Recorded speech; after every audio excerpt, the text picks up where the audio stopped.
समावेशीको अवधारणाको कुरा गर्दाखेरि सञ्चार माध्यम यदि समाजको ऐना हो भने र त्यसले यदि समाजलाई ऐना पनि देखाउने हो भने त्यो ऐनामा सबैको अनुहार देखिनु पर्यो भन्ने हो।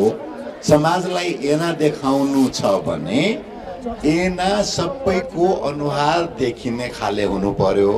यदि संसार माध्यममा एउटा मात्रै अनुहार भयो भने त्यसले समाजलाई ऐना देखाउँदा पनि त्यसमा ऐना समात्नेको जस्तो अनुहारको पूर्वाग्रह देखिन्छ।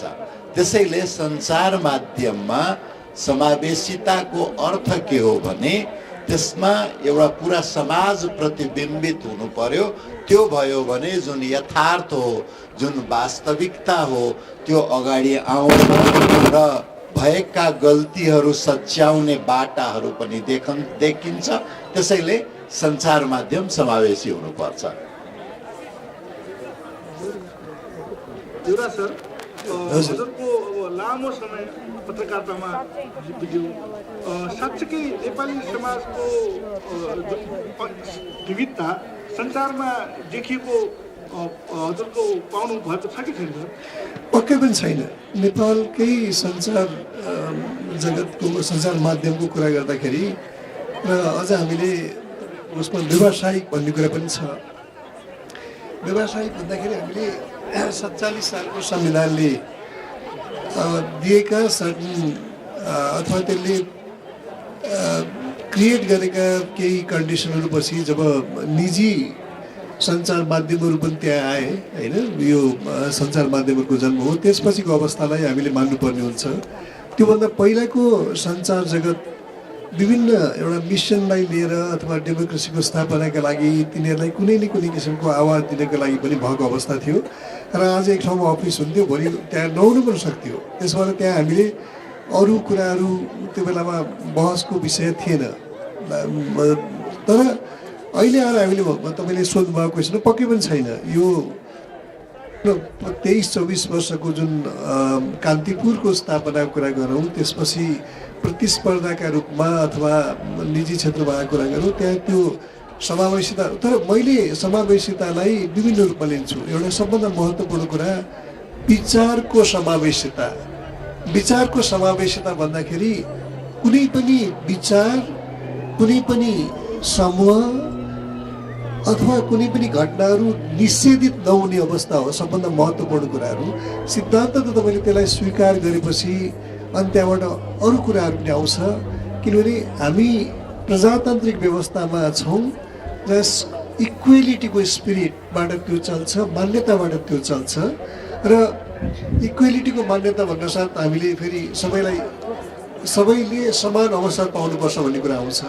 समान अवसरको लागि समान योग्यताको परिवेश बनाउनु पर्ने सकारात्मक विभेदका कुराहरू आउँछन्। त्यसमा धेरै लामो प्रक्रियाबाट हामीहरू जानुपर्ने हुन्छ र त्यो कुराहरू हामी बहस गरौँला। त्यहाँ कन्ट्रडिक्सन्सहरू पनि छन्, केही कन्ट्रडिक्सन्सहरू पनि छन् र व्यावहारिकता पनि छन्। तर त्यो व्यावहारिकतालाई कानुनले निर्देशित गर्नुपर्ने हुन्छ। जब हामी समावेशिताको कुरा गर्छौँ, त्यहाँ कानुन आवश्यक पर्दाखेरि कानुनले त्यसलाई निर्देशित गर्नुपर्ने हुन्छ। त्यो कति भएको छन्, कति भएको छैनन्, त्यो कुरा पनि मलाई लाग्छ पछिको क्रममा विवेचनामा आउँछ। तर म अहिले तपाईँको क्वेसनमा के भन्छ, त्यो अवस्था हामी कहाँ छैन।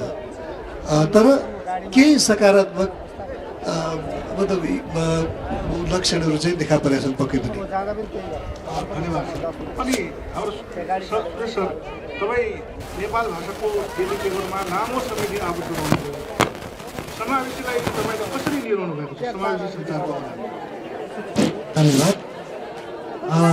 समावेशी सञ्चारको कुरा गर्दाखेरि अहिले समावेशी सञ्चार धेरै रूपमा चर्चाको विषय भइरहेको छ। त्यही चर्चाको क्रममा हामीले यो कार्यक्रम पनि गऱ्यौँ। तर समावेशी सञ्चार भनेर अहिले जुन खालको चर्चा परिचर्चा वा बुझाइ हाम्रा वरिष्ठ पत्रकारज्यूहरू वा विभिन्न व्यक्तिहरूले राख्नुहुन्छ, त्यसमा चाहिँ म अलिकति के फरक जस्तो देख्छु त भन्दाखेरि समावेशी सञ्चार भन्नाले अहिले चाहिँ कस्तो परिभाषा गर्न थालिएको छ भन्दाखेरि कुनै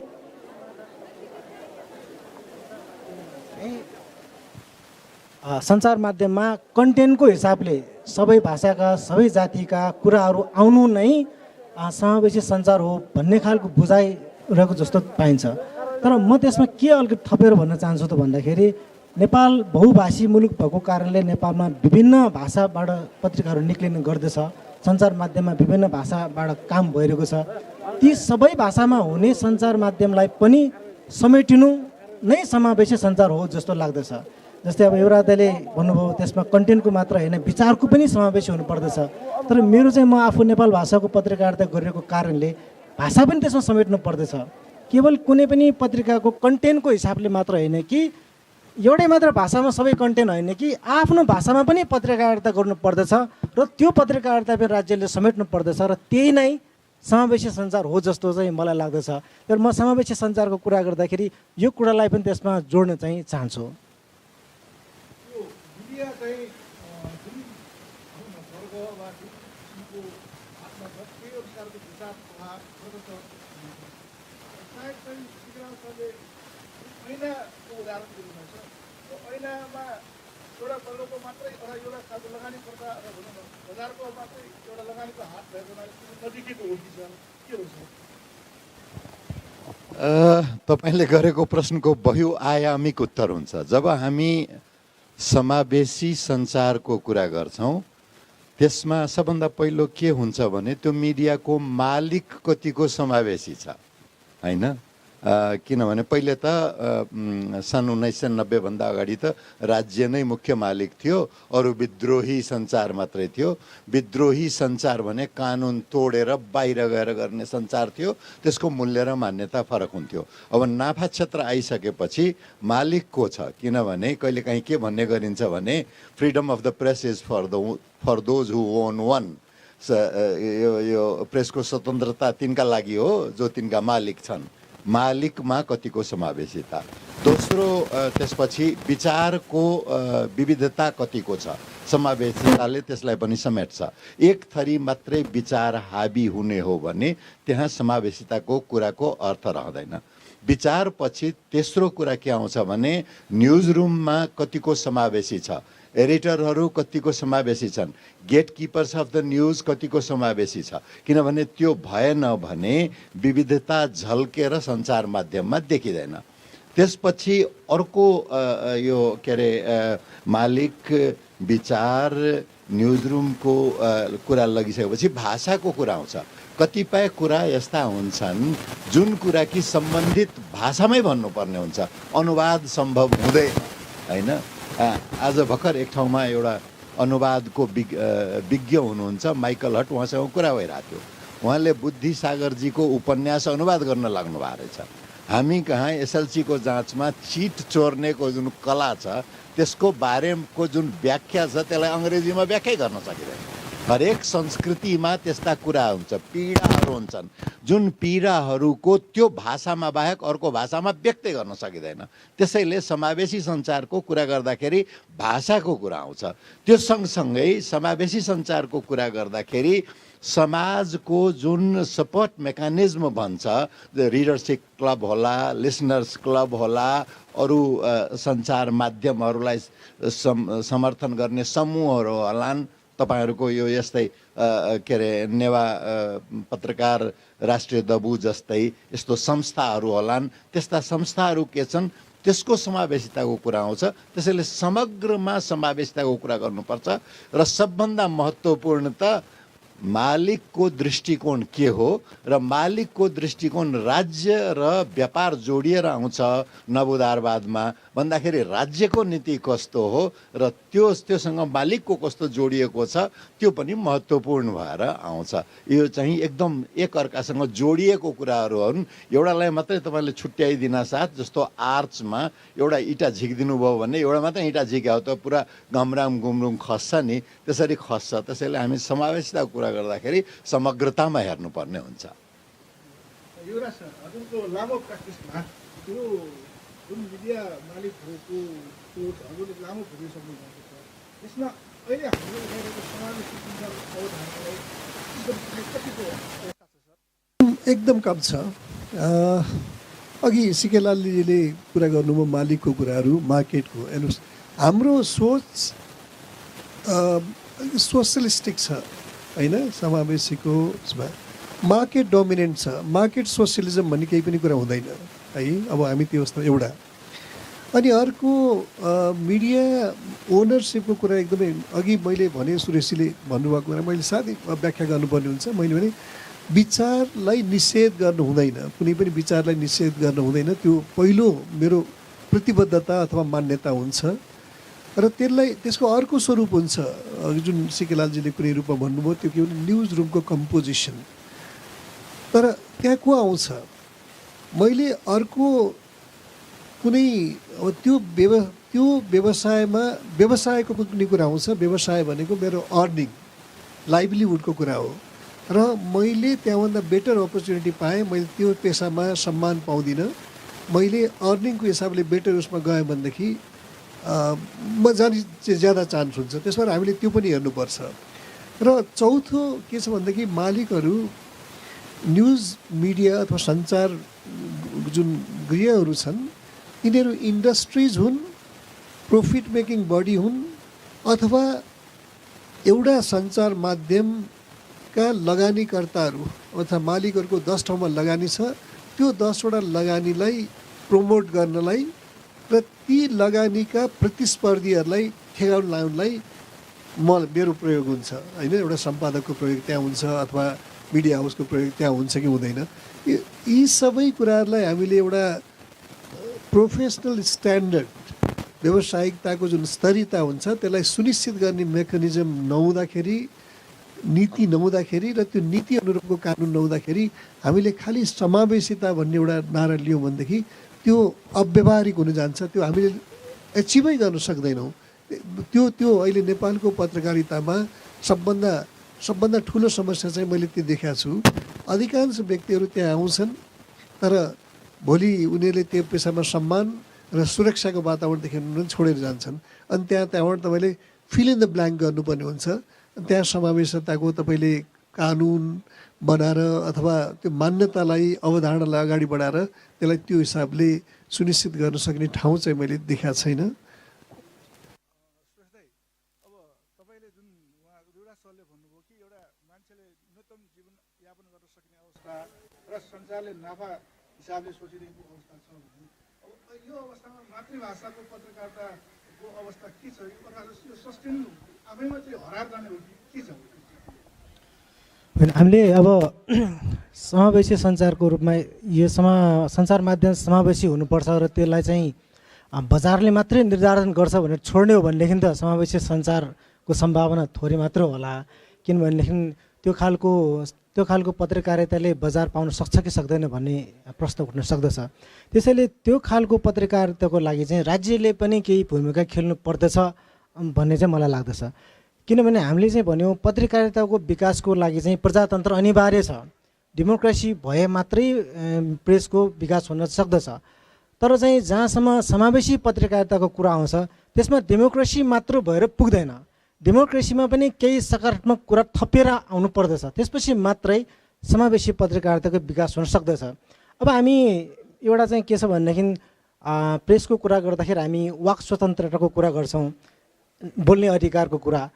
अब 46 सालभन्दा अगाडि पञ्चायती व्यवस्थामा हामीसँग चाहिँ यो बोल्ने अधिकार थिएन, वाक स्वतन्त्रता थिएन। 46 सालको आन्दोलन पछिको जो बने संविधान बने त्यसले नेपाली जनतालाई बोल्ने अधिकार, लेख्ने अधिकार दिए। तर त्यो अधिकार कस्तो अधिकार भइदियो त भन्दाखेरि बोल्नै त पाइयो, तर त्यो बोल्ने चाहिँ नेपाली भाषामा मात्रै बोल्नु पर्दछ। अरू भाषामा बोलेको चाहिँ राज्यले सुन्दैन। बोल्न पाइन्छ तर नेपाली भाषामा मात्रै बोल्न पाइन्छ, अरू भाषामा बोलेको राज्यले सुन्दैन। संसदमा हामीले अरू भाषामा बोल्यो भने त्यसको रेकर्ड रहँदैन।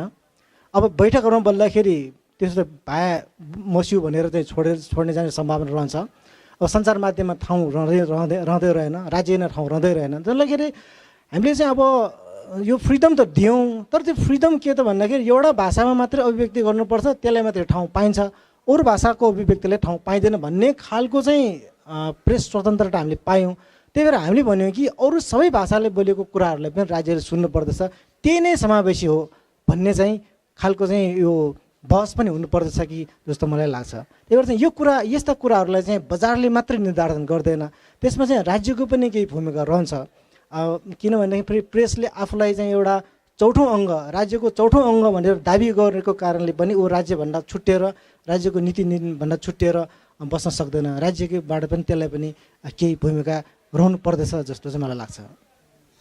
यो पत्रकारिता अब बजारले एउटा निर्धारण गर्दछ धेरै कुरा। अब बजारमा त एउटा समावेशी पत्रकारिता सम्भव नहुने हो। अब पत्रकारितामा एउटा हुन्छ मास कम्युनिकेसन थ्योरीमा शाब्दिक हितको सिद्धान्त अथवा उत्तरदायित्वको सिद्धान्तले समावेशितालाई अगाडि बढाउन सकिन्छ नि? गाह्रो छ।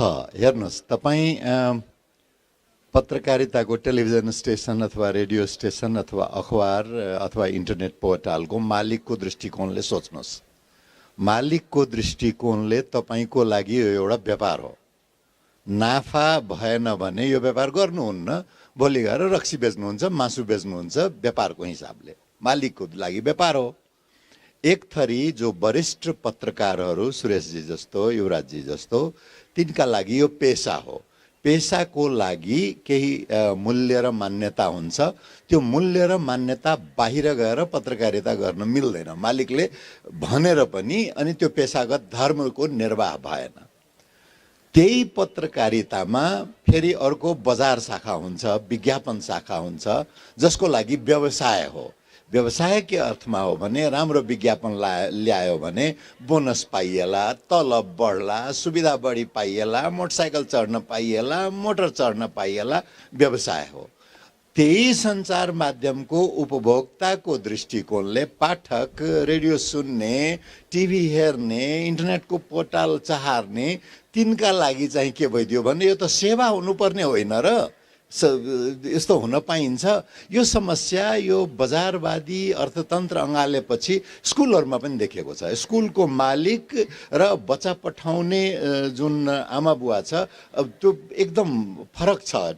शिक्षकको फरक छ, स्कुलको एकाउन्ट शाखाको फरक छ, अस्पताल नाफामूलक अस्पतालहरूमा पनि त्यही कुरा छ। त्यसैले यो समस्यालाई यदि यो सेवामूलक बनाउने हो भने किरणजीसँग म कहाँ सहमत छु भने अनि राज्यको भूमिका आउँछ। कि त पुरै बजारकै जिम्मा छोडिदिनु पर्यो, जे हुन्छ हुन्छ भनेर। कतिपय ठाउँमा त्यस्तो भएको पनि छ हैन। जस्तो अमेरिकामा मतलब छैन, बजारले जे गर्छ गर्छ। बजारकै नियमले पनि केही मान्छेहरू त्यहाँ पेशागत भएर पनि बाँच्छन्।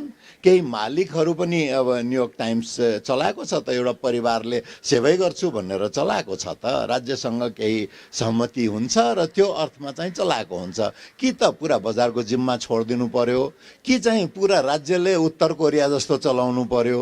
दुईटा एक्सट्रिम हो। यो बीचमा चाहिँ कहाँनिर कुन ठाउँ हामीले भेट्टाउने, कुन स्तरमा स्थानीय सरकारको कतिसम्म, फेरि सरकारमाथि आधारित हुन थाल्यो भने त प्रेसको स्वतन्त्रताको त कुरा रहँदैन त्यहाँ। किनभने the one who page the Piper cause the tune भन्छन् नि, मालिकको भाषा त बोल्नु पर्यो। त्यसैले पुरा सरकारमा आधारित पनि हुनु भएन।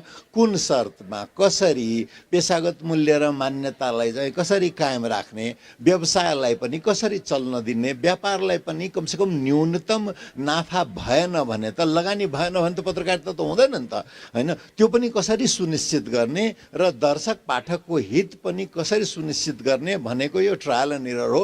गर्दै जाने हो, कहाँ गएर मिल्छ। अहिले चाहिँ के भइदियो भने त्यो के नमिलिरा जस्तो छ। पुरै त्यो भद्रगोलको स्थिति भएकोले यस्तो देखिएको हो। त्यसैले समावेशिताको कुरा जुन स्वाभाविक रूपमा आउनुपर्ने कुरा हो, त्यो चाहिँ बडा ठुलो कुरो जस्तो लागिरहेछ क्या, त्यो नमिलेको हुनाले।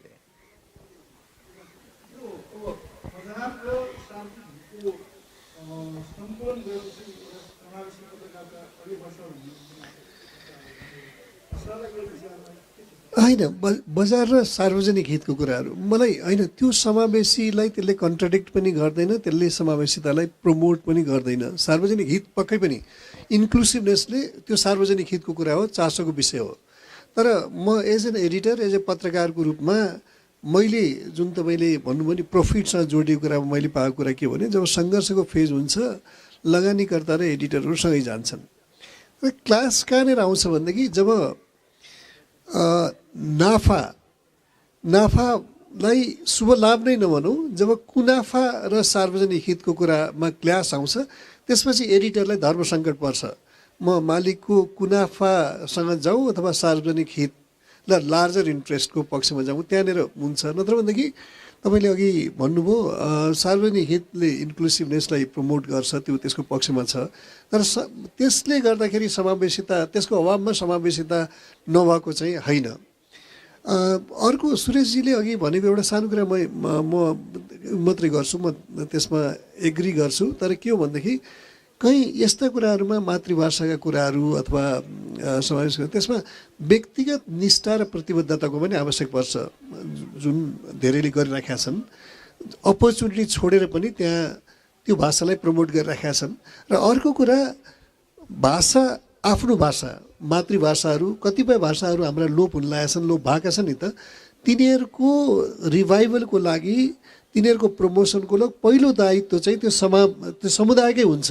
राज्यको रोल सेकेन्ड्री हुन्छ त्यसमा। राज्य आउनुपर्छ तर उसको रोल सेकेन्ड्री हुन्छ।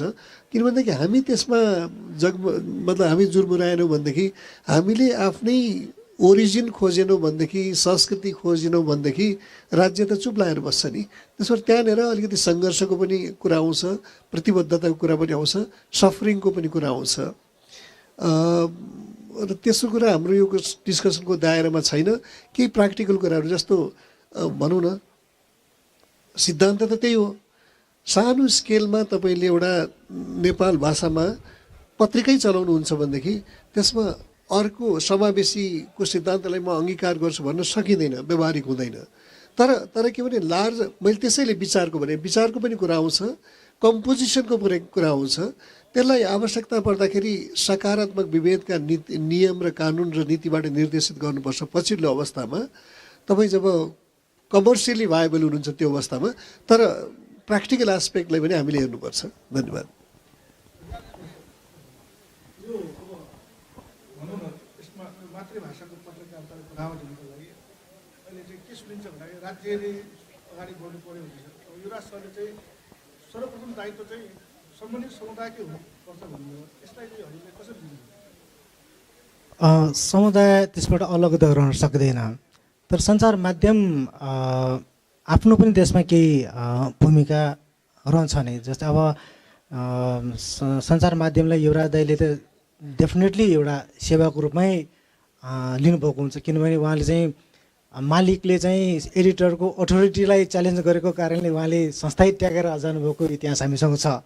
उहाँको सञ्चार माध्यम भनेको के हो, मालिकको मात्रै त्यो होइन, त्यसको समाजप्रति उसको भूमिका रहन्छ भन्ने हामीले शिक्षा युवराज दाइले कतै नबन्नु भए पनि उहाँको व्यवहारबाट हामी त्यो लिन सक्छौँ। त्यही भएर चाहिँ समुदाय त्यो रहन्छ नि, समुदायले त्यसको पहल त गर्नुपर्दछ। तर सम्पूर्ण समुदायहरू, सबै समुदाय, भाषिक समुदायहरू त्यो खालको पहल गर्न सक्षम नै हुन्छन् भन्ने हामी भन्न सक्दैनौँ। नेपाल भाषाको सवालमा त्यसमा केही सक्षमताहरू छन्, तर त्यसमै लागिरहेका केही मानिसहरू, जस्तै अब धेरै साथीहरू सञ्चार माध्यमको रूपमा नेपाल भाषाबाट पनि केही सञ्चारको काम गर्नु पर्दछ भनेर लागिरहनु भएको छ। तर चाहिँ उहाँहरूको सफरिङ चाहिँ उहाँहरूको छ। खास गरी नेपाली भाषा वा अरू मिडियममा काम गर्ने पत्रकारहरूको तुलनामा मातृभाषाहरूमा काम गर्ने पत्रकारहरूले चाहिँ बढी चाहिँ सफरहरू उहाँले बेहोर्नु परिरहेको छ। जसले गर्दाखेरि उहाँहरूको स्रोत साधनको कमी, अब उहाँहरूको चाहिँ सुविधाको कमी, उहाँको रिडर्सको कमी, विभिन्न कमीले गर्दाखेरि चाहिँ त्यो उहाँको समुदायले मात्रै त्यो कुरा मिट गर्नलाई गाह्रो छ। त्यसको लागि चाहिँ अब समुदायको भूमिका दोस्रो वा पहिलो के हुन सक्दछ, तर राज्यले चाहिँ त्यसमा के नगर्ने हो भनेदेखि चाहिँ त्यो हुन सक्दैन। अघि पनि भने अब सञ्चार, समावेशी सञ्चार, विभिन्न मातृभाषाहरूको पत्रकारिताको विकास गर्ने हो भने प्रजातन्त्र मात्र भएर पुग्दैन, त्यसमा केही कुरा सकारात्मक कुरा एड भएर आउनै पर्दछ। फेरि एड हुनुको अर्थ फेरि नकारात्मक कुरा होइन कि पोजिटिभ कुरा त्यसमा एड भएर आउनु पर्दछ। त्यो भनेको मातृभाषामा चाहिँ पत्रकारिता गर्नेको लागि, सञ्चार माध्यम विकास गर्नेको लागि चाहिँ राज्यले पोजिटिभ भूमिका, त्यसको अर्थ चाहिँ राज्यले मेरो भूमिका छ भनेर चाहिँ आफ्नो लाड्ने त्यो खालको होइन कि पोजिटिभ भूमिका चाहिँ रहनै पर्दछ। त्यो समुदाय त लागिरहेकै छ, तर समुदाय लागेर पनि पत्रकारिताको विकास हुन सकिरहेको छैन मातृभाषाहरूमा। हामीले चाहिँ खास गरी 46 सालको आन्दोलनपछि विभिन्न मातृभाषामा चाहिँ पत्रकारिता सुरु भएको छ, नेपाल भाषामा पनि सुरु भएको छ। नेपाल भाषाको पत्रकारिताको इतिहास त फतेबहादुर सिंहको कुरा गर्दाखेरि त अब 2013-14 सालदेखि सुरु भएको छ, 12-13 सालदेखि सुरु भएको छ। तर त्यो दौरानमा चाहिँ नेपाली भाषा, खास नेपाली भाषाको सञ्चार माध्यम कहाँबाट कहाँ पुगे, नेपाली भाषाको सञ्चार चाहिँ कहाँबाट कहाँ पुग्यो, कहाँ छौँ हामी भन्दाखेरि त्यो समुदायले मात्रै गरेर नसक्ने रहेछ भन्ने कुरा यसबाट चाहिँ बुझ्न सकिन्छ। समुदायको भूमिका रहन्छ नै, तर त्यसमा चाहिँ साथसाथै समुदायले मात्रै गर्नुपर्छ, अरू चाहिँ छुटेर बस्ने हो भनेदेखि चाहिँ त्यो सम्भव छैन कि जस्तो मलाई लाग्दछ सर।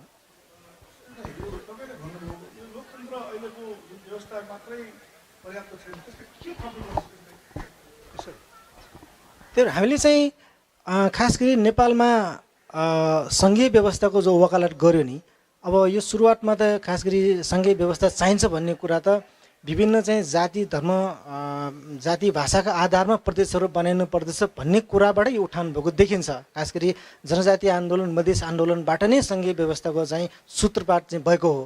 त्यो भनेको चाहिँ हामीले चाहिँ यो प्रजातान्त्रिक व्यवस्था मात्र होइन कि सङ्घीय प्रणाली भएको प्रजातान्त्रिक व्यवस्था, त्यो भनेको चाहिँ सङ्घीय प्रणाली भएपछि त्यसमा त्यो सङ्घभित्रका पहिचानमा आधारित जाति भाषा धर्मका कुराहरूलाई पनि सम्बोधन गर्न सकिने हुँदछ। अहिले त नेपालमा आइसकेको सङ्घीय व्यवस्था, त्यसले गर्दाखेरि त्यो सङ्घीय व्यवस्था चाहिँ अब हुन त जनजाति मधेसीहरूले भनेको अनुसारको संहिता त बनिसकेको छैन।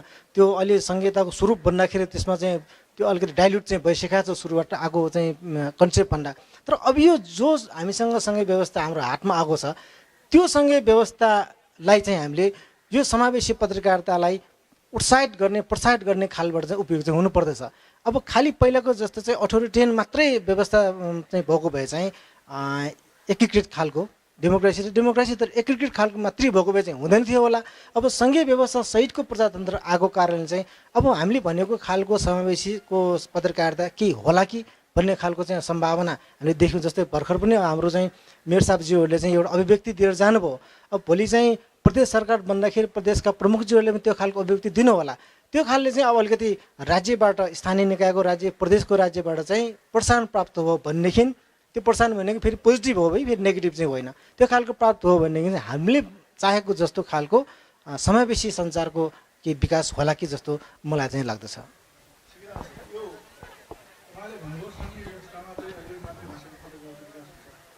अहिलेको सङ्घीय व्यवस्थाले गर्दाखेरि समावेशी सचेत सम्भव छैन भनेर के सर अहिलेको सङ्घीय व्यवस्थामा दोस्रो मातृभाषाको पत्रकारको विकास हुने सम्भावना देख्नुहुन्छ सर? छैन। किनभने कुन मूल्यमा आधारित व्यवस्था चल्छ भने हो। एउटा के नबिर्सौँ हामी भने पत्रकारिता हो के, पत्रकारिता यदि समाज आफैसँग कुरा गरिरहेको हो भने सोसाइटी टकिङ टु इटसेल्फ भन्छ अङ्ग्रेजीमा, त्यो यदि पत्रकारिता हो भने स्वभावतः त्यसमा बहुलता हुनुपर्ने हो। तर त्यो बहुलतालाई शक्तिको सिद्धान्तले निर्देशित गरेको हुन्छ। त्यो शक्तिको सिद्धान्तले निर्देशन गर्दाखेरि के भइदियो भने हामी कहाँको जुन राज्य व्यवस्था छ, अहिले संहिता त नाम नै एउटा दिएको छ, हामीले जुन किसिमको राज्य व्यवस्था अङ्गीकार गरेका छौँ त्यो वर्चस्ववादी राज्य व्यवस्था छ, हेजेमनिक छ। हेजेमनिक भनेको के हो भने शक्तिका सम्पूर्ण स्रोतहरूमा एउटै समुदायको नियन्त्रण छ। विधायिकामा 60% भन्दा बढी, कार्यपालिकामा 80% भन्दा बढी, न्यायपालिकामा 85% भन्दा बढी, सञ्चार माध्यम जसलाई चौथो अङ्ग भन्ने गरिन्छ त्यसमा 75% भन्दा बढी, पाँचौँ अङ्ग आजभोलि ग्यास भन्ने चलन छ त्यसमा त 90% भन्दा बढी, एकै किसिमको एउटै समुदायको एउटै भाषा एउटै संस्कृति एउटै धर्म मान्नेहरूको जुन वर्चस्व छ त्यस सँगसँगै राज्यको अन्य संयन्त्रहरूमा प्रशासनमा होस् कि सेनामा होस् कि त्यस्तै शक्तिको अर्को स्रोत भनेको बन्द व्यापारमा होस् कि सबै बन्द व्यापार नियन्त्रण गर्ने ब्याङ्कहरू हो र ब्याङ्क चाहिँ कुन समुदायको नियन्त्रणमा छ भन्ने हेर्ने हो भने, अथवा कूटनीतिमा कुन समुदायको यो जुन वर्चस्वशाली छ यिनले बुझ्ने भाषा बोलिदिनुपर्छ सञ्चारले। जब यिनले बोलिदिने भाषा बुझिदिने भाषा सञ्चारलाई बोल्नुपर्ने बाध्यता आयो भने सानो समुदायसँग कुरा गरिराख्नमा त्यसको प्रभावकारिता खासै देखिँदैन। डुब्न लागेको 4 जना हामी त डुब्न लाग्यौँ भनेर आफ्नो भाषामा त कराएर हुँदैन। त्यहाँ जहाँ माथि डिलमा जो बसेको छ त्यसले कुन भाषा बुझ्छ त्यसमा न चिच्याउनु पर्यो। त्यसैले त्यो भाषा बोल्ने चक्करमा यो पत्रकारिता चाहिँ सानो समुदायहरूले थेग्न सकेन। त्यसैले यहाँ चाहिँ म सुरेशजीसँग के सहमत छु भने इनेबलिङ इन्भाइरोमेन्ट एउटा न्यूनतम हुन्छ नि कि डुब्न लाग्या मान्छेले, रोगीले, मर्न लाग्या मान्छेले आफ्नो भाषामा बोल्दाखेरि डाक्टरले बुझिदिनु पर्यो नि त। अनि त्यो डाक्टरले कसरी बुझिदिन्छ रोगीले मलाई के भएको छ व्याख्या गर्दाखेरि? मानौ न मलाई चाहिँ नेवारी आउँदैन, म एकछिन डाक्टर हुँदो हो र म नेवारी मात्रै बुझ्ने चाहिँ टोलमा गएर बसेँ भने त मैले के इलाज गर्ने? म दुनियाँको सबभन्दा ठुलै डाक्टर हुँला रे। कि त एकदम दुभाषिया राख्नु पर्यो। जस्तै दुभाषिया राखे पनि त्यो त बरु शरीरको कुरा हो। जुन आत्मिक रोग हो त्यो त मनको कुरा हो। त्यो त आफ्नो भाषा बाहेक अरू भाषामा आउँदैन। त्यसैले राज्यको जिम्मेवारी बन्छ कि एउटा इनेबलिङ इन्भाइरोमेन्ट चाहिँ खडा गर्नुपर्छ र त्यो सम्भव छ, असम्भव छैन। धेरै स्रोत पनि लाग्ने होइन। त्यो दिशामा यो स्थानीय सरकारहरूले बरु केही गर्न सक्ला। प्रदेशलाई चाहिँ गाह्रो छ, किनभने जुन किसिमले प्रादेशिक संरचनाहरू निर्माण गरिएको छ नि त्यो चाहिँ संघीयताको सम्मानजनित संघीयताको आधारभूत मूल्य र मान्यता विपरीत गएर बनाइएको हुनाले यो प्रादेशिक संरचनाले अलिअलि केही न केही त गर्ला। केही हुनु चाहिँ केही नहुनुभन्दा पक्कै राम्रो हो। तर त्यो भन्दैमा रेगिस्तानको बालुवामा 1 बाल्टी पानी खन्याएर के हुँदैन? पानी पनि खेर जान्छ र त्यहाँ चिसो पनि हुँदैन, केही उब्जिँदा पनि उब्जिँदैन। त्यसैले अहिलेको प्रादेशिक सरकारहरूले बरु त्यसलाई चाहिँ स्थानीय सरकारले पक्कै पनि मातृभाषाको पत्रकारितालाई समावेशी बनाउनेतिर भाषिक दृष्टिकोणले, उपस्थितिको दृष्टिकोणले चाहिँ लानुपर्छ। त्यसैले अघि भर्खर मेयर साहबहरूले जुन प्रतिबद्धता व्यक्त गर्नुभयो त्यसबाट म उत्साहित भएको छु। प्रादेशिक रूपमा खासै धेरै गर्न सकिने सम्भावना अहिले चाहिँ देखिएको छैन। केन्द्रबाटै केही न केही यसको लागि स्पेशल प्याकेज जसलाई भन्छन् नि इनेबलिङ इन्भाइरोमेन्ट बनाउनको लागि, जसरी अति कम विकसित क्षेत्रको लागि हुन्छ यसलाई पनि अति कम विकसित एउटा पेसा मानेर यसको लागि स्पेशल प्याकेजहरू बनाउनु पर्ने चाहिँ हुन्छ, जसको कार्यान्वयन प्रादेशिक सरकारको सहयोगमा, स्थानीय सरकारको सहयोगमा गर्दाखेरि अनि मात्र यो प्रभावकारी हुन्छ।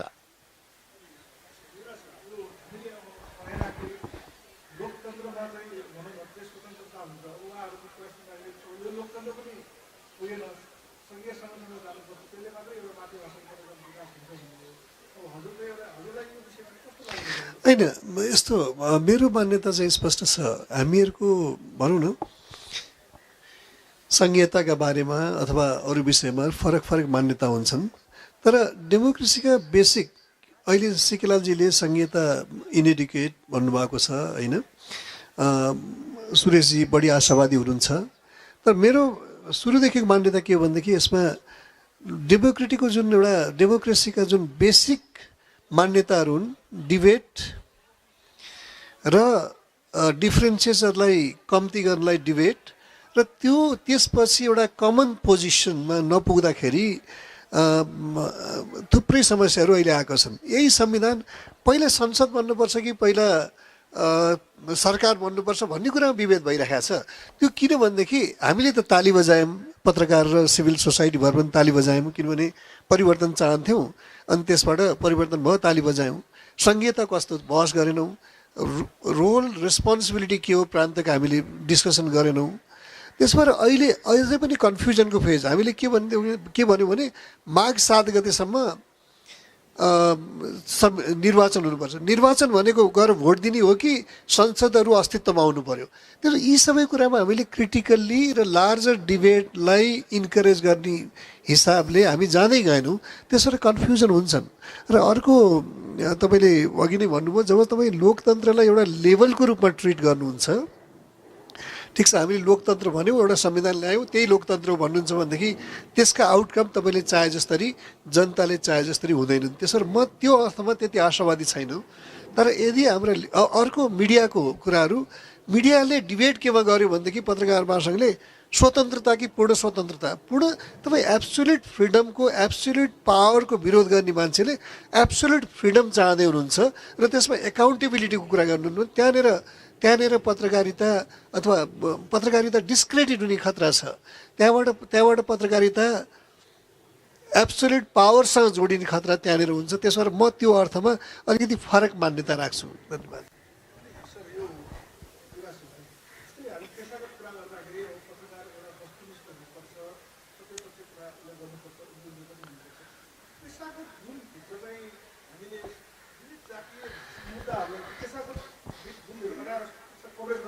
सकिन्छ। मैले सुरुमै भने विचार र घटनालाई तपाईँले निषेध नगर्नुहोस्।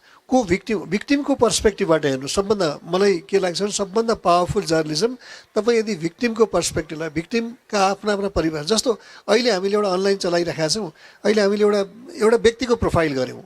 त्यो व्यक्ति के भने नेसनल प्लेयर हो, उसले थुप्रै मेडलहरू जितेकी छन्, तर उनी अहिले त्यसले उनलाई सम्मान त दियो होला, तर जीविकोपार्जनको कुनै दिएन, उनी खाडीमा गिट्टी कुट्दैछन्। त्यो एउटा भिक्टिम हो होइन। भिक्टिमको पर्सपेक्टिभबाट हामीले हेऱ्यौँ। अहिले त्यो स्टोरी धेरैले सेयर गरिरहेका छन्। केसरी चौधरी हो, हामीले बर्दिया पठायौँ त्यहाँ उसलाई कभर गर्नलाई।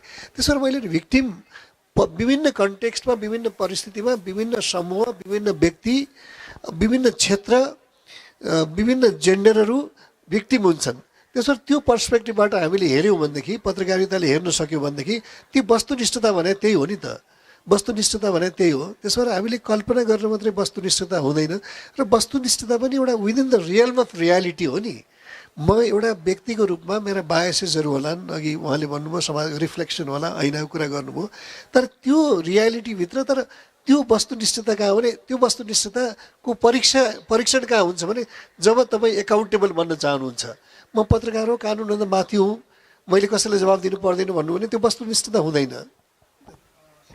यसमा पत्रकारिता यो आवाजविहीनको आवाज भनिन्छ, तर मधेस आन्दोलन हुँदा अथवा भनौँ न आन्दोलनलाई हेर्ने दृष्टि चाहिँ एउटा मिडियाको विरञ्जनवादी हुन्छ।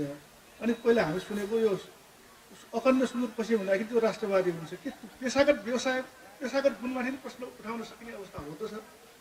अनि यो पेसाको रूपमा स्थापित भइसकेका छैन। अपवादमा कोही एक दुईजना पेसागत पत्रकार होलान्।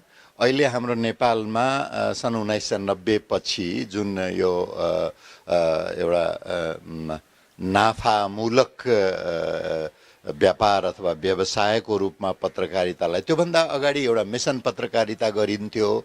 अहिले कमिसन पत्रकारिता छ हैन, जहाँबाट कमिसन पाउँछ, जसले कमिसनिङ गरेको छ, त्यस्तो पत्रकारिता गर्ने चलन छ। एउटा त त्यो भयो।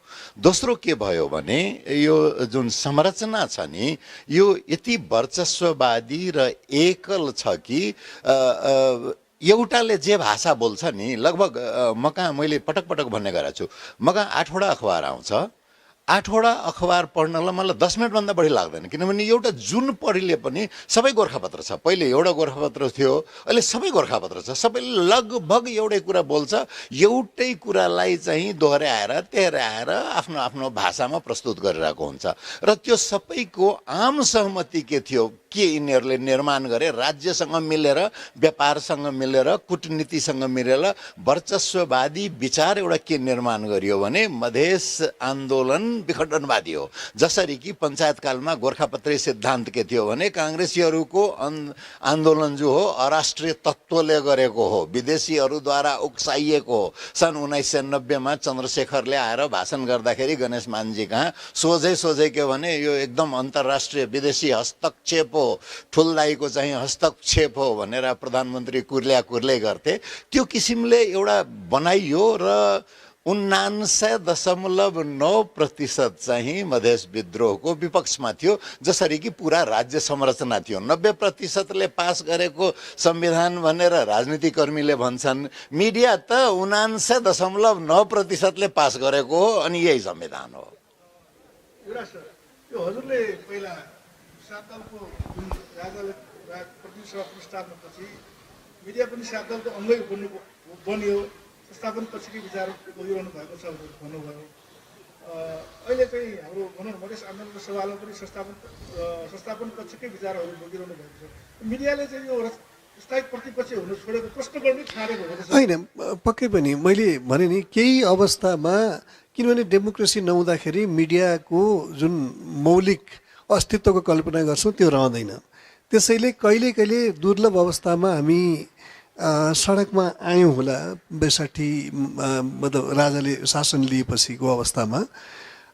म अलिकति हेजिटेट गर्छु, तर के भने हामी लेख्न र बोल्नमा भन्दा बढ्ता जब सडकमा देखिन्छौँ अनि हामी एक्टिभिस्ट बन्न जान्छौँ, त्यो एउटा पक्ष भयो। र मैले अघि पनि भने सिभिल सोसाइटीले र मिडियाले 63 को आन्दोलनको सफलता भनौँ अथवा सफलता कुन सेन्समा भने राजाले पार्टीहरूलाई ह्यान्डओभर गरे, त्यसमा भन्यो भनेदेखि त्यो हामीले त्यो भूमिका गुमायौँ जस्तो लाग्छ मलाई। सिकेलालजीले अघि भन्नुभएको धेरै कुरा म सहमत हुन्छु मधेसको आन्दोलनमा, तर एउटा कम्पोनेन्ट त्यहाँ छ नि त। जब प्रशान्त झाको हालैको लेखमा के आउँछ भनेदेखि इन्डियाको डिप्लोमेटले मधेसी नेताहरूलाई, आधिकारिक डिप्लोमेटले मधेसी नेताहरूलाई एउटा पार्टीको है तिनले मधेसलाई रिप्रेजेन्ट गर्छ भनेर मैले भन्नु खोजेको होइन। तपाईँहरू स्वतन्त्र मधेसको संविधान बनाउनुहोस्, हामी त्यसलाई अनुमोदन गर्छौँ भन्यो भनेदेखि त्यहाँनिर त्यसको पनि क्रिटिकल एनालिसिस त हुनुपर्छ नि। त्यो छ। त्यसो भएर जब एउटा पावर स्ट्रक्चर क्रम्बल गर्छ र त्यहाँ धेरै वर्षदेखि हामी पछाडि परेका छौँ भन्ने मान्यता राख्नेहरू, त्यो मान्यताहरू केही एक्जेजरेट होलान्, केही रियल छन्, तिनीहरू पक्कै पनि आफ्नो स्पेस सुरक्षित गर्न चाहन्छन्, तर त्यसमा केही त्यस्ता गतिविधिहरू नहोलान् भन्न चाहिँ सकिँदैन। तर मेरो भनाइ के भने, मेरो सहमतिको कुरा के हो भनेदेखि मधेस आन्दोलनलाई काठमाडौँबाट हेऱ्यो पक्कै पनि स्पटमा जाने क्यारेक्टर त्यो टेन्डेन्सी नेपाली मिडियाहरूमा अझै पनि डेभलप भएको छैन, यदि आफ्नो स्वार्थ छन् भनेदेखि त्यस बाहेकका घटनामा। भनौँ न जनजाति अथवा अरू समुदायहरूमा हामी पछि परेको भन्ने भाव यो चाहिँ के राज्यले गर्दा मात्रै पछि परेको, हामी मनोविज्ञानले पछि परेको भावले गर्दा हामी झन् पछि परेको हो कि के लाग्छ? होइन, जनजातिहरू पछि मिडियामा मात्र होइन सबै क्षेत्रमा पछि परेको देखिन्छ। अब हामीले जनजाति आदिवासीहरू पछि पर्नलाई अब हामीले अब यो 2-4 वर्ष 5-10 वर्षको कुरालाई मात्रै हेरेर पुग्दैन। त्यसको लागि हामीले कमसेकम पनि 250 वर्ष अगाडिको इतिहासदेखि हेर्नुपर्दछ किन उनीहरू पछि पऱ्यो भन्ने कुरा। काठमाडौँमा रहनुभएका नेवाराहरू, मधेसमा रहनुभएका मधेसी मिथिला भोजपुरी भाषा बोल्नेहरू किन पछाडि परे त भन्दाखेरि 250 वर्षदेखि नेपालमा जुन खालको चाहिँ शासन र त्यो प्रवृत्ति कायम भयो, त्यसको इतिहास क्रमसँग यो कुरा जोडेर आउँछ पछाडि पर्नुको। त्यही भएर हामीले चाहिँ यो 72-63 को आन्दोलनमा आदिवासी जनजातिहरूले सहभागी केमा जनायो भनेदेखि यो खालि राजनीतिक परिवर्तनको लागि मात्र होइन, राज्य पुनर्संरचना भन्ने शब्द पनि त्यहाँ थियो। त्यो वास्तवमा राजनीतिक परिवर्तनको लागि मात्रै आदिवासी जनजातिहरू मधेसीहरू त्यसमा सहभागी चाहिँ भएको थिएन। त्यसमा राज्य पुनर्संरचना भन्ने त्यो आन्दोलनको लागि चाहिँ सहभागी भएको थियो। त्यो भनेकै अब 250 वर्षदेखि जुन खालको पछाडि थियो त्यसलाई उल्ट्याएर फेरि आफू पनि राज्य सत्ताको एउटा चाहिँ अङ्ग बन्ने सक्ने भन्ने हिसाबले चाहिँ गएको। तर चाहिँ के देखियो त भन्दाखेरि राज्य पुनर्संरचना भए अब 250 वर्षदेखि जुन वंशले शासन चलाएको थियो त्यो वंश गए। तर भयो के त भन्दाखेरि अब वंश मात्रै गए, त्यसले जुन खालको शासन प्रवृत्ति त्यो बसालेको थियो त्यो जारी नै रह्यो।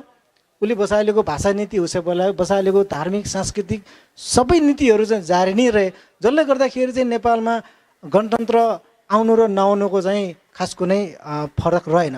हामीले चाहिँ अघि पनि भने डेमोक्रेसी मात्र भएर हामीले पुगेन, त्यसमा चाहिँ पहिचानमा आधारित सङ्घीयता पनि हुनुपर्दछ भन्ने हाम्रो कुरा थियो।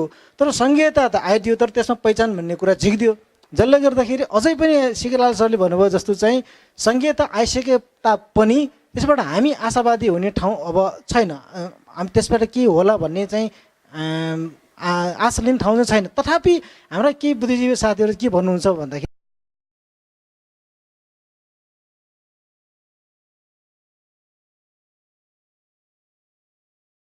हामीले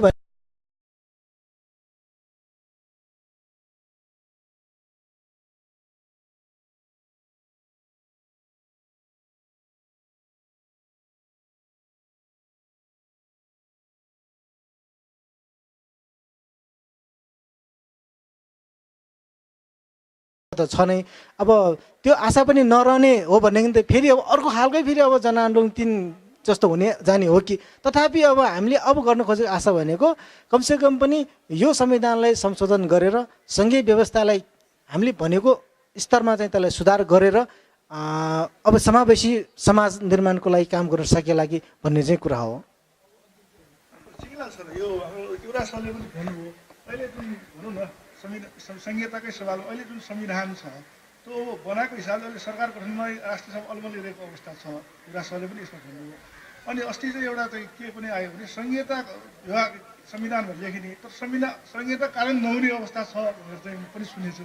अब हजुर यो मागमा कलम चलाउँदै आएको हजुरको विचार?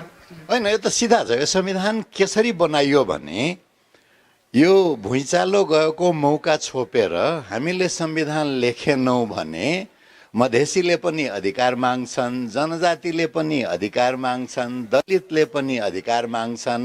हामीले खाइपाइ आएको बाँड्नुपर्छ भने डर भयो। अनि एक थरी समुदायका मान्छेहरूसँगै बसेर तमसुक लेखे कि यो प्रधानमन्त्रीले छोड्छ, घरसार तमसुक लेखेर सत्ता हस्तान्तरणको लागि मात्रै संविधान लेखेको हो कि परिवार बाहिर चाहिँ शासन नजाओस्। अरू त होइन नि त यो संविधानको कुनै उद्देश्य। अरू चाहिँ जसो जसो आउला हेरौँला भनेर छोडिदिया हुन्। अनि यस्तै हेर्दै जान्छन्, आफू आफूमा झगडा पनि गर्छन्, सहमति पनि गर्छन्, गरिराख्छन्। यसले मधेसीले, जनजातिले, दलितले केही पाउनेवाला छैन कि यो संविधानमा जुन यदि परिवर्तन पनि केही हुन्छ भने आफ्नो भागभण्डा मिलाउनलाई मात्रै हुन्छ, छोड्नलाई हुँदैन। र सुरेशजीसँग म सहमत छु। आन्दोलन बेगर अधिकार, मान्छेले नयाँ अधिकारको लागि बरु मुस्किल होला सङ्घर्ष गर्न, हातमा भएको त कसैले पनि छोड्दैन। कहाँ छोड्छ यदि सजिलोसँग? 250 वर्षदेखि चाहिँ एकाधिकार जमाएर बसेको युवराजजी जस्तो इन्लाइटेन्ड मान्छेलाई हिन्दुस्तान टाइम्सले कतिवटा 72वटा सम्पादकीय र समाचार भनेर मधेस आन्दोलनमा लेख्यो। 71वटा उहाँले पत्याउनु भएन किनभने त्यो मधेसको पक्षमा थियो। एउटा मधेसको विरोधमा आयो, उहाँले प्रश्नै नउठाई तुरन्त पत्याइहाल्नुभयो। एउटा रिपोर्टिङ नेपालको मिडियाले जो कि राजदूतहरूसँग ब्रेकफास्ट, डिनर, लन्च के खान्छन्, एउटा रिपोर्टिङ त्यति बेला चाहिँ भएन यस्तो किसिमको थियो भनेर। जब दिल्लीबाट आयो त्यो ब्रह्मवाक्य भयो, कृष्ण भगवानले गीता चाहिँ एकदम पाठ गरिदिया जस्तो। त्यसैको चाहिँ यो वर्चस्वशाली समुदाय पाठ गरिरहेको छ। त्यसैले यो जुन शक्ति संरचना छ नि, राज्यभन्दा गाह्रो हुँदो रहेछ। एउटा समुदायको शक्ति छोड्ने भनेको राज्यको शक्तिभन्दा पनि गाह्रो हुँदो रहेछ नि त। बरु राजा छोडिदिउँला तर बाहुन राज छोड्नु हुँदैन। हिन्दू राज्य छोड्नु हुँदैन, बरु राजा छोडिदिने। राजा गए जाओस् नि, के मतलब छ र? हामी चाहिँ छोड्दैनौँ। यो हाम्रो हो, यो गोर्खालीहरूको राज्य हो। जनजातिलाई हामीले हराएकै हौँ, केहीलाई चाहिँ कज्याएकै हौँ। इन्द्रजात्रामा चाहिँ नेवारहरूलाई हराएकै हो, मधेसीहरूलाई हराएकै हो, बेलायतले सहयोग गर्दा पनि हराएकै हो। हारेकोहरूलाई उठ्न दिनु हुँदैन, नभए हामी बाँकी रहँदैनौँ भने जुन छ नि एउटा विचार, त्यो यति बलियो छ कि यो लामो सङ्घर्ष चाहिन्छ। 250 वर्षको एकाधिकारलाई चाहिँ सन् 1990 पछिको 2-3वटा सङ्घर्षले त कहाँ विस्थापित गर्न सकिन्छ र? यो लामो हो। त्यसको लागि चाहिँ एकदम निरन्तर सङ्घर्ष, एकदम पटक पटक हारिन्छ, पटक पटक लडिन्छ, तर उठ्न चाहिँ छोड्नु हुँदैन। होइन, यसमा सिम्पल कुरा हो। हिन्दुस्तान टाइम्सले कतिवटा एडिटोरियल लेख्यो, मैले गनेर बस्ने कुरा होइन। म पढ्छु, मैले त्यहाँ काम गरिरहेको छु। कुरा के हो भनेदेखि प्रशान्त झा एउटा पत्रकार हुनुहुन्छ जसको एक्सेस छ र उहाँले 2 वर्षपछि त्यसलाई रिभिल गर्नु, त्यो उहाँको टाइमिङ, उहाँको कुरा हो। उहाँले के भन्नुभयो भनेदेखि इन्डियाको एकजना डिप्लोमेटले, आधिकारिक पक्कै पनि डिप्लोमेट भनेपछि त्यो कोट गर्ने लायक भनेपछि आधिकारिक डिप्लोमेटले मेरो स्वतन्त्र संविधान भन, हामीले अनुमोदन गर्छौँ। र मलाई व्यक्तिगत रूपमा जानकारी छ, मैले त्योभन्दा पहिले रिपोर्ट गरेको कुरा के हो भनेदेखि 2062-63 को आन्दोलनपछि त्यो बेलाका राजदूत गए, सबै नेताहरू कहाँ, विभिन्न नेताहरू कहाँ गए र के भन्यो भनेदेखि तिमीहरूले राजालाई फ्याँक, राज संस्थालाई फ्याँक, म दिल्लीबाट आधा घन्टामा अनुमोदन ल्याइदिन्छु भनेर भने, जुन मैले त्यो बेलामा रिपोर्ट गरेको छु। त्यसरी मैले के भने इन्डियाको एजेन्डा छैन भएर अथवा कुनै बाहिरी शक्तिको एजेन्डा छैन भएर म मान्दिनँ। मेरो आफ्नै नलेजको आधार पनि त्यसलाई उहाँले अफेन्डेड हुनुपर्ने कारण छैन। मैले खालि एउटा रियालिटी, मुलुक कमजोर हुँदाखेरि मुलुकका नेताहरू आफ्नो मान्यताबाट भन्दा बाहिरबाट परिचालित हुँदाखेरि त्यहाँ त्यस्तो परिस्थिति आउँछ र नेपालको राजनीति नेपालीहरूले मात्रै डिक्टेट गरेका छैनन् भन्ने मान्यता म राख्छु। त्यति मात्रै हो मेरो। Thank you.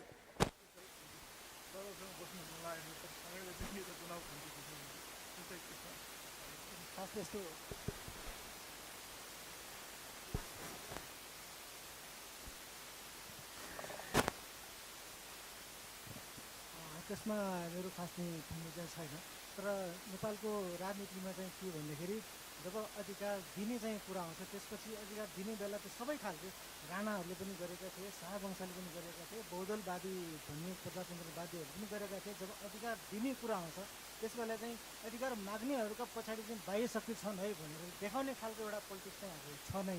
त्यो चाहिँ अब राणाकालदेखि नै सुरु भएर आएकै थियो। त्यो अब यसपालि पनि भयो। त्यसमा अब धेरै तथ्यका कुरा पनि होलान्, धेरै भ्रम पनि होलान्। मलाई लाग्छ त्यो एउटा यथार्थको रूपमा आइरहेको छ। अहिले पनि अब हाम्रो जनआन्दोलन किन्ने हामीले गरे पनि, यहीँबाट हामीले मागे पनि अधिकार दिने बेला चाहिँ दिनेहरूले चाहिँ लिनेहरूको पछाडि बाह्य शक्ति छन् भनेर अझै पनि आरोप लाउँछन् होला सायद। त्यो चाहिँ हुन्छन् नै होला। त्यो नेपालको यथार्थ नै भइरहेको छ। अब यो सब यसका बावजुद पनि अब हामीले चाहिँ यो अवस्था छ भनेर समावेशिताका लागि गर्नुपर्ने कुराहरूलाई छोड्नु हुन्न जस्तो चाहिँ मलाई लाग्छ। बस गर्ने चाहना चाहँदै पनि समयले बित्नु अहिले चाहिँ हाम्रो उहाँहरूलाई विशेष धन्यवाद दिँदै टोकन अफ लभ प्रदान गरिदिनु हुन यस कार्यक्रमका सहसंयोजक एवं कार्यक्रमका रणनीतिकार राजेश बज्राचार्यज्यूलाई म हार्दिक अनुरोध गर्दछु। र यस हाम्रो बहस चाहिँ इनेस टेलिभिजनले प्रत्यक्ष प्रसारण गरिरहेको छ।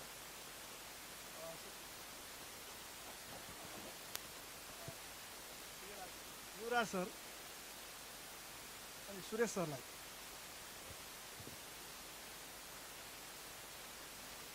उहाँहरूलाई विशेष धन्यवाद। यस कार्यक्रम बस कार्यक्रम पनि सकिएको यही घोषणा गर्छु। धन्यवाद।